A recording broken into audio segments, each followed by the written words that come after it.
Sa isang bansang puno ng ingay ng politika at kontrobersya, sino ang nagsasabi ng totoo? Sino ang nasa panig ng bayan? Welcome to Bayang Pinas, ang news channel na hindi takot maglatag ng katotohanan. Dito, pinag-uusapan natin ang mga isyong may kinalaman sa kinabukasan mo, politika, pamahalaan at ang tunay na kalagayan ng ating bansa. Hindi kami bayad, hindi kami bulag. Sa Bayang Pinas, ang boses ng mamamayan ang tunay na headline. Kaya kung sawang-sawa ka na sa mga baluktot na impormasyon at scripted na kwento, dito ka na. Dito sa Bayang Pinas, tayo ang bantay at boses ng bayan. Kung gusto mong manatiling mulat at informed, don't forget to like, share, and most importantly, subscribe dahil sa panahon ngayon, ang kaalaman ay kapangyarihan.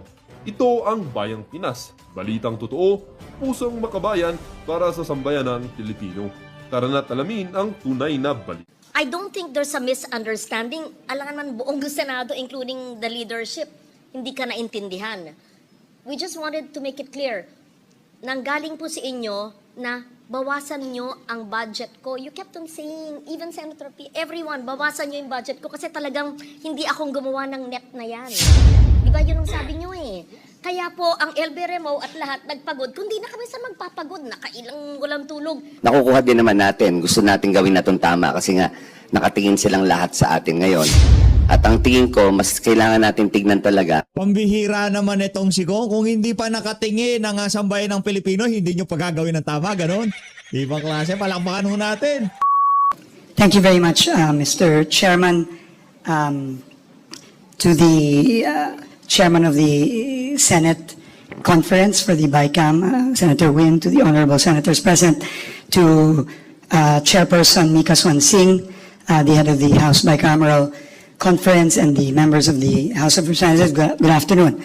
I will be very brief, just a few slides po to present. But before that, I think it's very important po for me to make it very, very clear why we are all here discussing this very, very important and quite frankly unprecedented reform measure that the President initiated this year, which is the reduction of the construction materials price data, which has never been done at this level and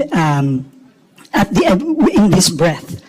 Ang Pangulo po mismo ang nag-instruct sa akin na ibaba ang presyo ng simento, ng bakal, ng asfalto, ng graba, ng buhangin, at iba pang mga materyales na ginagamit sa pagpapagawa ng ating mga kalye, mga tulay, mga classroom, at iba pa.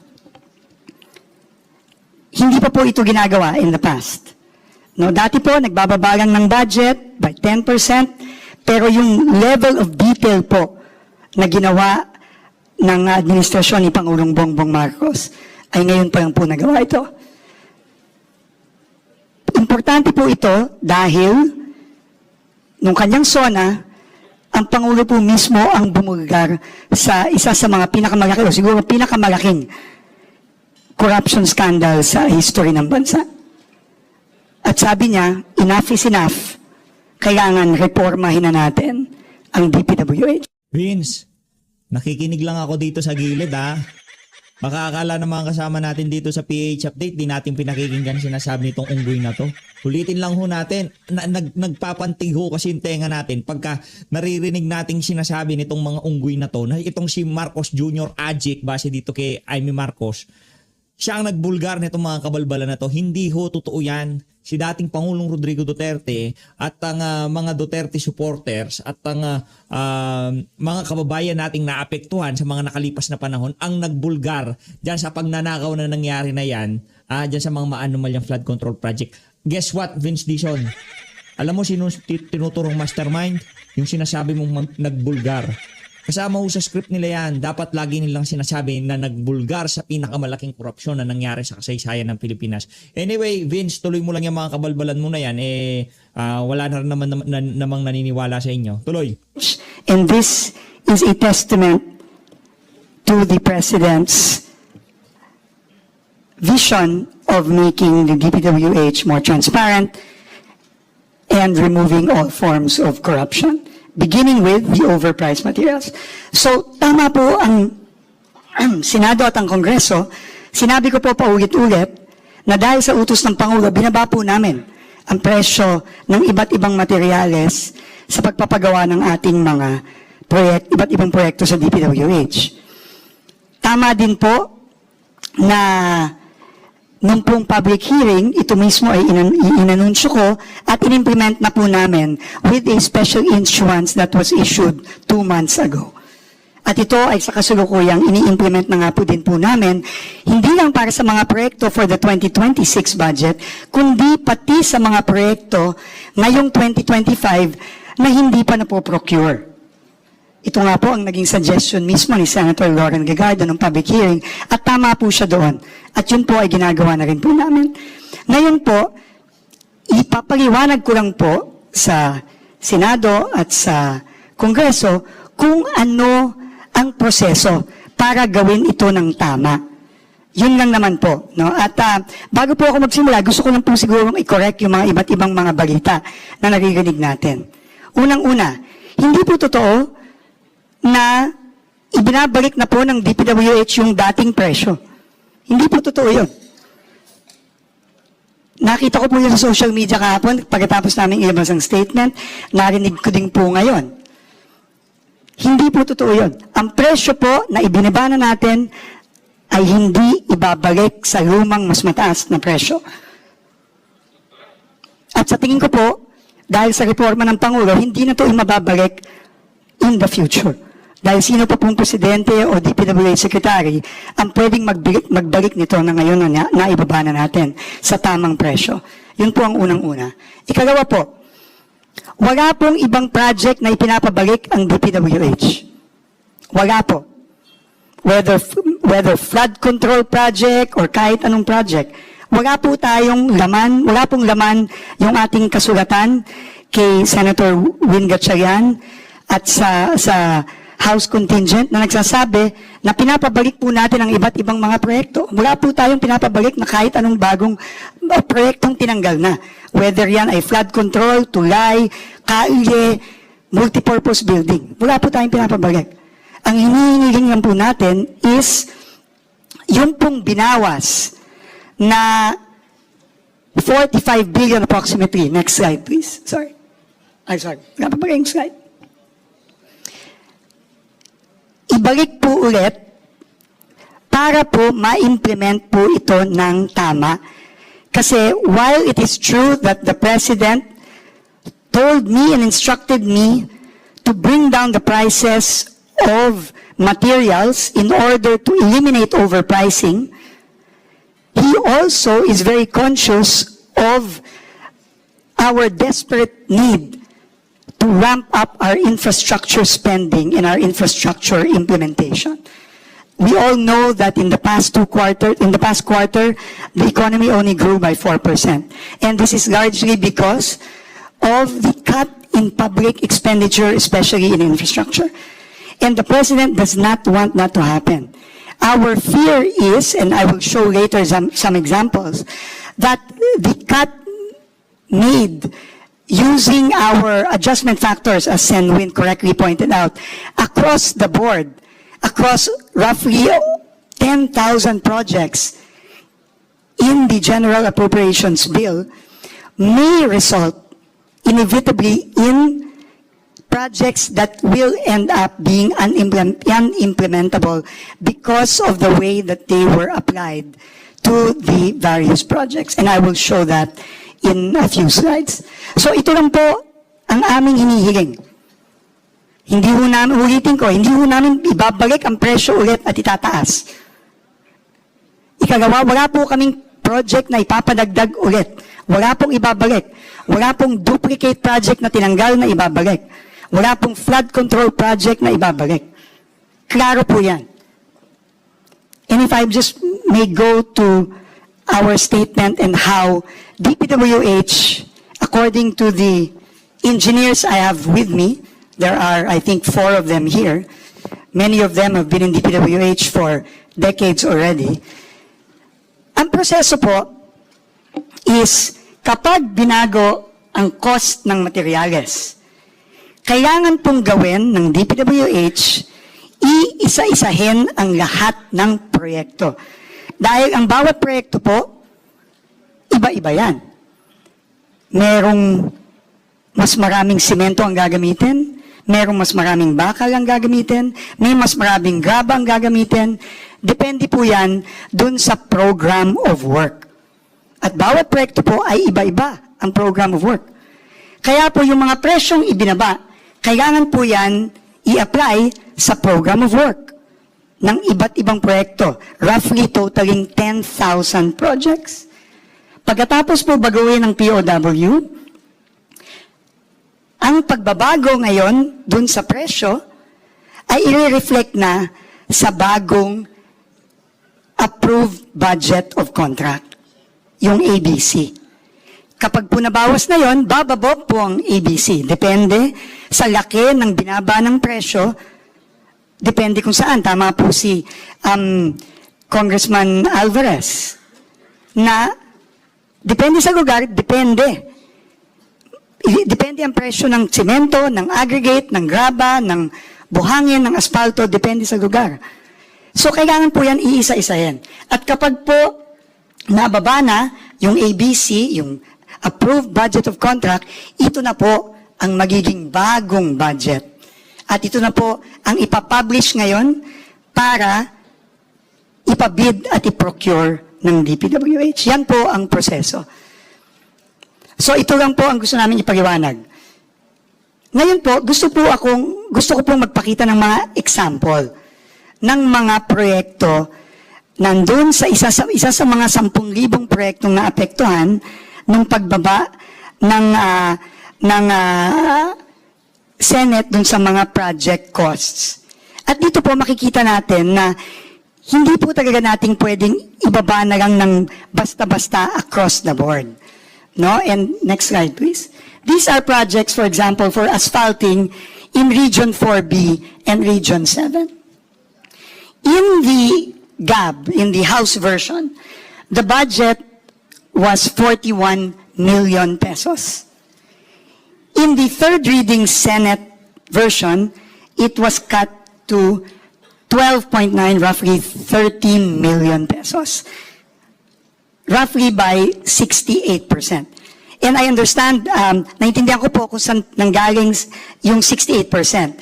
Dahil po para sa asfalto at sa Region 4B, yun pong pinadala nating adjustment factor sa Senate Finance Committee ay 68%. So, ang ginawa po ng Senate is yung pong budget ay kinat ng 68%. No? So, naiintindihan ko po yun. Pero kung gagawin po natin yung paraan na ang ikakat lang ay yung materyales. Remember po, ang materyales ay parte lang po ng cost ng isang project. Materyales, labor, equipment, at syempre kailangan din po ng contractor's profit, no, which is roughly about 8 to 10%. So, if we apply po yung 68% sa materials only, ang kalalabasan po ay 23% reduction or yung pong 41, bababa po ng 31.5 million. Which means po, meron pong 18 million na mawawala sa pondo ng proyektong ito. At dahil dun po, mahirap na pong i-implement yung proyektong yon. So, on the other hand, meron din naman po na proyekto na baliktad naman. Asphalt overlay din po ito sa Region 7. Ang original price po ay 25.54. Pero dahil nga po ang average factor sa Region 7 ay minus 3% lang, ang cut lang po ng Senate ay from 25 to 2.4 million, roughly 1 million lang po ang naging cut ng Senate. But if we apply the factor for that specific project given the program of work, it is actually higher. It is not 3%, but is actually minus 37%. So meron pong additional savings doon. No? If I can go further, no? This is for asphalt overlay. Concrete road construction. Ganun din po, no? Sa Region 2 naman. 90 million po. Ang reduction po was 15% because that was the adjustment factor for Region 2 for cement, etc. Ang naging cut po ng Senate was from 90 million to 76.5 million, a reduction of 15%. But again, if we follow the process and only reduce in the price of materials, the cut is only 6%. So, although ito po hindi masyadong mataas, pero meron din pong impacto sa implementability ng proyekto. No? But at the same time, sa Region 4B naman, dahil 4% lang po yung yung aming adjustment factor for 4B in general. And 4B po is very special, no? Kasi kahit isang region po yan, iba-iba pong isla yan. Iba-iba po ang sitwasyon sa Palawan, sa Mindoro, sa Romblon, sa Marinduque. Iba-iba po yan. No? Kaya mahirap pong mag-cut lang based sa adjustment factor for that region. So if we apply the adjustment factor in prices, actually, mas malaki po dapat yung cut. Instead of just 4%, it is actually 17%. So may additional savings po na 7 million. So, Mr. Chairman, Madam Chair, yun lang naman po ang gusto naming ipaliwanag. Kaya po kami naniniwala sa DPWH na dapat po ang eksekutibo na ang mag-apply ng mga pagbabago sa presyo. Dahil po yung proseso na ginagawa ng DPWH ay nandyan na. May proseso po tayo para i-apply yung mga reduction. At ito po, mami-minimize natin yung risk na magiging unimplementable or inviable yung proyekto. Pero po, ito po, panghuli ko na lang pong sasabihin ito. Naiintindihan ko po at naiintindihan din po ng Pangulo yung pag-aalinlangan. DPWH has practically zero trust sa ating mga kababayan. And naiintindihan ko po na mukhang mahirap po kaming pagkatiwalaan. Naiintindihan ko po yan. No, na baka pag yan ibinalik sa versions ng HGAB at sasabihin, kami na lang ang gagawa ng pagbaba. Naiintindihan ko po na hindi kami pagkakatiwalaan na gagawin namin ito. Kaya po, naglabas po ako mismo ng department order, which again has never been done, mandating all regional directors, all district engineers to implement this strictly. At kung hindi po ito implement, we will not authorize the procurement of these projects. And if they do not implement it, yan po ay may kaakibat na mga penalty, both administrative and possibly even criminal. Ginagay po namin yan and we have given copies of the department order I signed to the members of the Bicameral Conference Committee. Yun po ang gagawin namin. Alam ko po, mahirap po kaming pagkatiwalaan. Pero yun po ang hinihiling namin sa inyo ngayon. And obviously, Alam mo naman pala, ikaw talaga, Vince, oo. Mahirap talaga kayong pagkatiwalaan. Pambihira naman. Alam mo naman pala. Ano pa ginagawa mo dyan? Sobrang kakapalan na ng mukha yan. Ano ba nangyari? Nauna na ba SOP? Kaya kailangan ngayon, nandiyan ka, nagkukumahog para ika nga, ma-negotiate ang budget? Ano, napag-usapan na? Meron na bang usapan dyan? Meron na ba nakapagbigay ng SOP? Kaya ganyan ho kayo dyan sa DPWH? Nako, Vince Dizon, ha? Binabantayan ho kayo ng sambahin ng Pilipino. Yung pagmamaniobra ang ginagawa ho nila yan. Pustahan tayo sa 2026. Meron na namang problema DPWH. Sigurado ho yan, mga kababayan. Abangan nyo lang. Tuloy ho natin. Congress's oversight function, anytime po, pwede nyo po kaming i-check kung ito po talaga ay ginagawa namin. Lalong-lalo na po, nag-notch na po ng ating Pangulo ang transparency portal ng DPWH. Meron po dong live streaming ng lahat ng mga bids. Makikita nyo po doon, pag pinablish po, mako-compare nyo po, binababa talaga ng DPWH ang cost ng mga proyektong ito. At kung hindi po namin binaba, patawag nyo po kami. Pero ako po, sinasabi ko po sa inyo, I will not allow it. We will not allow it po. Under the department order, we will not allow it. Yan po talaga, kailangan namin i-aproba bago yan i-publish for bidding. Kahit na po magdagdag tayo ng step sa pagpo-procure ng mga proyektong ito, it's worth it to ensure that these projects are implemented with the right prices that we have already prescribed.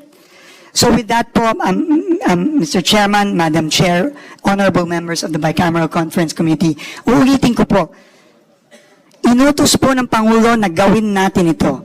This has never been done before. And we will never renege on the promise of the President and the instructions of the President to reform DPWH. And we will never bring back the prices to where they were before.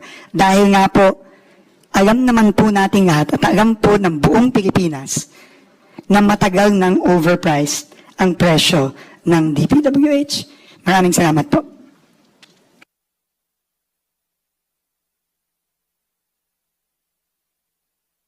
Yes, Senator Lawrence recognized. Thank you, Mr. Chair. I know we had to check whether the rules would allow a member of the BICAM to ask questions, but it is important that we seek clarification from Secretary Dizon.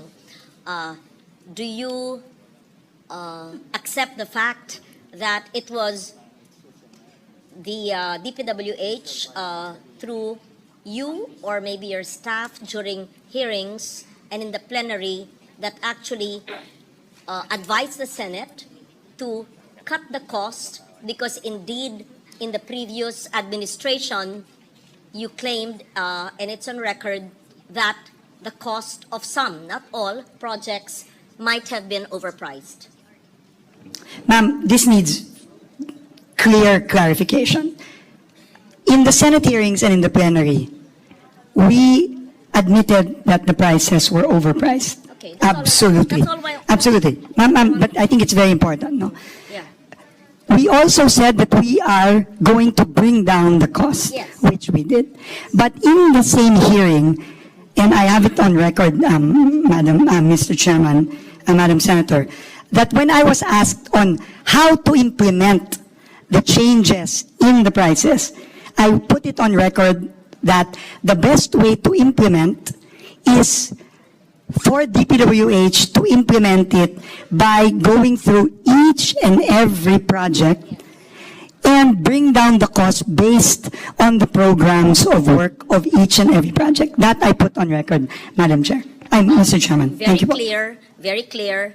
And we spoke about the CMPD, the cost price data, and the DUPA, the detailed price analysis as well. We were in a conversation outside of this hall. Can the good secretary please just tell us on the overprice for asphalting? Because that's what you mentioned to me. That is a so-called notorious item that you said must be brought down. You are absolutely You whispered correct. something in my ear, which I think the body should know so that it's on record. But you said it's necessary to have that project. But this is what you said is easily seen to be overpriced. Can you just Absolutely. kindly put it on record, Secretary? Thank you. Yes, Mr. Chairman, Madam Chair, I will just read our table. Maybe, simple na lang. Ano yung sinabi po nyo na madalas overpriced at sa inyong karanasan na maikli sa ahensya ay yung Asphalting. overpriced? Yeah. Asphalting po, ay nag-range po ang overprice ng asphalting from 30% to 68%. Totoo po yun. And I gave an example. In fact, kaya po ang ginamit kong example ay yung 4B. Kasi po sa 4B, on average, overprice po ng up to 68%. Pero yun nga po, as pointed out also by Congressman Alvarez, who is former governor of Palawan, iba-iba po ang presyo. No, so meaning, hindi po pwedeng kung overpriced po ang Region 4B on average ng 68%, hindi po pwedeng i-apply yung 68% sa lahat ng proyekto, sa lahat ng iba't ibang... I think that was mentioned, that's very clear. Yes. So thank you Th- for thank you very putting much that po. on record.